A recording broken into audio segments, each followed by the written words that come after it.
Az első nap ugye pármajtőrbe léptem pástra, és igazából egy győzelmet szereztem. A kardban az első nemzetközi versenyem volt, és igazából felszabadultam, vívhattam, mert nekem nem volt vesztenivalóm, hiszen még a ranglistán sem vagyok rajta, és igazából jól éreztem magam az összes asszó közben. A 15-ösben a táblán viszont már egész jól vívtam, agresszívebb voltam, illetve sokkal átgondoltabb volt a vívásom.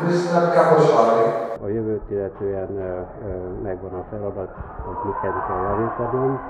Az egész kétnapos versenyen nagyon jól éreztem magamat, nagyon jó feelingje van ennek a világversenynek.